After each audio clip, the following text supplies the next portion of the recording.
Hey everyone, it's Jason. Welcome to another video for the Funkoverse expansion pack game. This is a add-on for the Nightmare Before Christmas, which came out quite a while ago, so it's very interesting they decided to update and add on to this. This is Lock, Shock, and Barrel, the little henchman of Oogie Boogie. So this is a really interesting, neat set because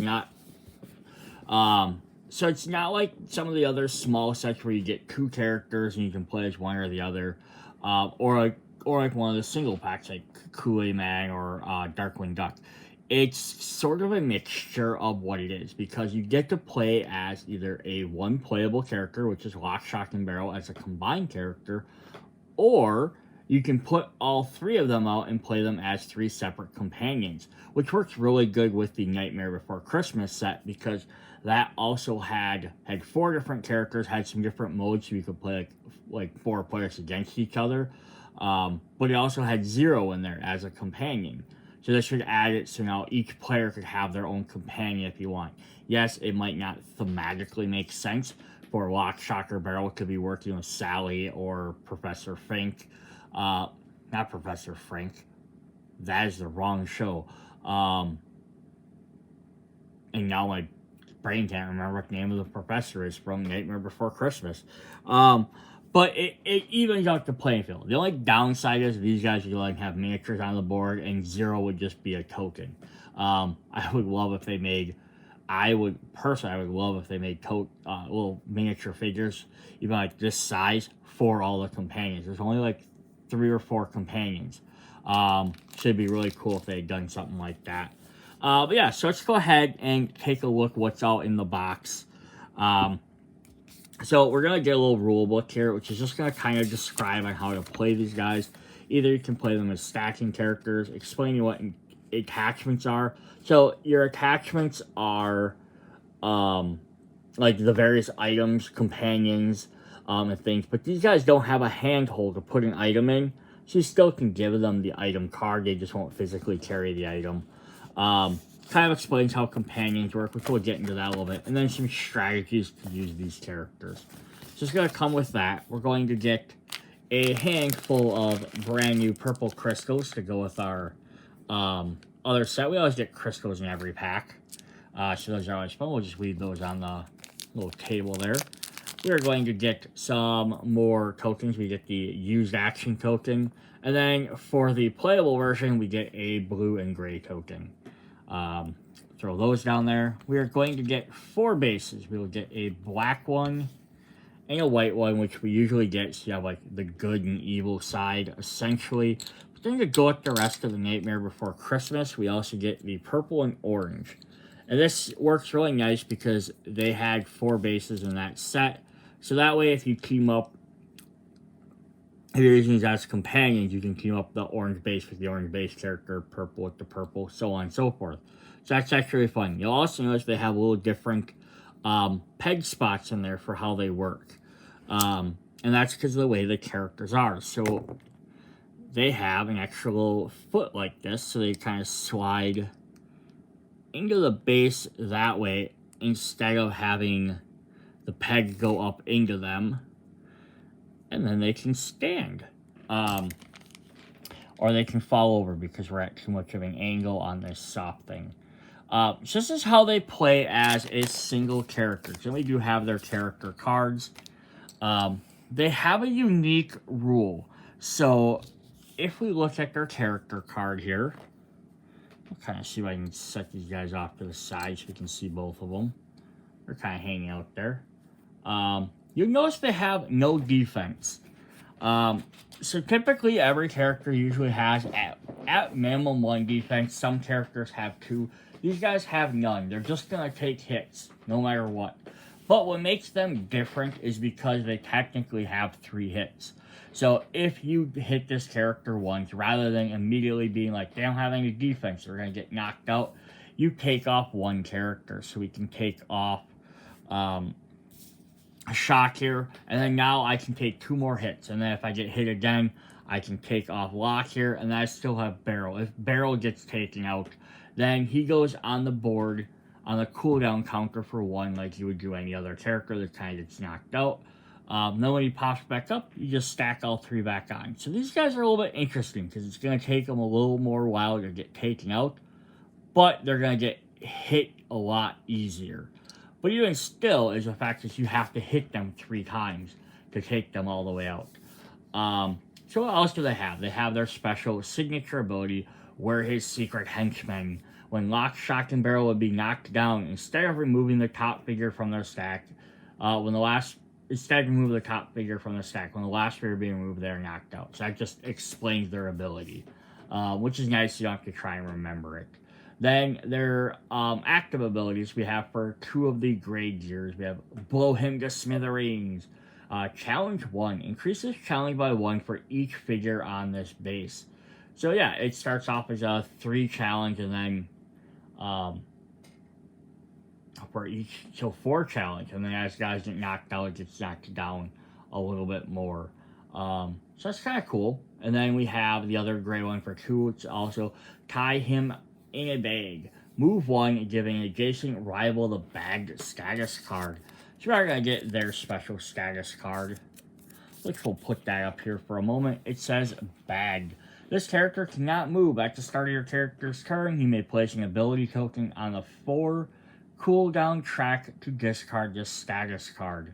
So basically, you can throw someone in a sack, and then they're stuck unless they want to get rid of one of their cooldown cards. It's kind of interesting because it just says they can't move, so it means they can still perform other actions and do stuff like that. But it's also a neat little, an interesting little effect. Then their 2 blue is Trick or Treat. Move 1. Increases move by 1 for each figure that has been removed from this base. Doing interact action. So this is almost the opposite of Blowing the Smithereens. Blowing Smithereens gets more powerful the more guys you have. Trick or Treat, on the other hand, gets better movement if you're by yourself. Basically, they're not weighed down because they're stacked to each other, so they can move a little bit quicker. Really interesting effects on these characters. I'll just see if I had any other thing. So like tips and tricks they have in here. It just says Lock, Shock, and Barrel can have good movement and large challenge and pair with other characters that can challenge at range or help protect them.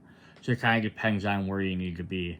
Yeah, so that's really all they have for that. Then we have them as companions. So we're going to get the little tiny companion cards that we can use. So the way companions essentially work, if you're not familiar with them, because they're not in every game, is you give these guys, instead of an item, you can give a character in a companion instead, which gives them just an extra little token, or in this case, miniatures, to put on the board to do extra actions. During your player's turn, so let's say I'm playing as Oogie Boogie, and I have Barrel as my companion, he gets 1 free action. So he can either move, which lets him move 2, or he can do Prank, which lets him challenge for 3. So it just gives him an extra little ability. He has 1 defense, and it does have a special ability, Little Skeleton. This is when an ally challenges a rival to adjacent to Barrel, increase that challenge by 1. And ally, yeah, so if he kind of sticks with them, he can make them challenges a little bit harder, which is very cool. So yeah, then what happens is they also sometimes have the use attachment effect that characters can use, which lets them force these guys to do extra abilities. So I'm just going to show this here. It says, additionally, a character with an attached companion may do a use attachment companion action, same way they can spend it to using item. On their turn, allow the companion to do an additional action selected from their list. Use attachment action may be done while the character is knocked down, even while the character is on the cooldown track. So essentially, it lets them treat them as kind of like an item card, and they can get 1 extra action. Other things. So yeah, you could use our free action to move them, and then like Oogie could use one of his. He could use his action instead to do a prank. So that's kind of fun. Gives you a little bit extra things. We have Lock here, who has Move 2 and Steam. Just remember though, if you're using these cooldown tokens, they come off of your character, I believe. Or they might have them, but they go on there so like you can't keep using them over and over too much. Doing interact action, she gets a free interact action. And then Little Devil, when Locke's attached character does a use attachment command, Locke may do 2 actions instead of 1. So it's kind of neat. So if you spend a thing, he can now do an extra action. And then finally we have Shock, who has move 4, so she gets to run around a lot. Then she has Slingshot, range 3, challenge 3, and Little Witch. Shock's attached character cannot use the attack a companion action because her ability is so powerful. She's not allowed to have forced actions. But that's actually kind of cool. Yeah, so give you guys some extra different things to do with these characters. It's really a neat concept. I can see them bringing back. Another thing just to point out about this set quick is there is, like lots of the more current Funkoverse, there is a Chase variant version. The Chase version has them without their masks on. I would really have loved to get that one, but you order online, you get what you get, right? So definitely cool. I like that they're still bringing stuff back for some older content.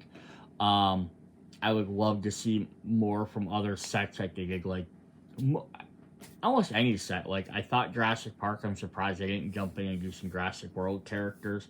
Like give us, Owen and Blue and Claire and stuff.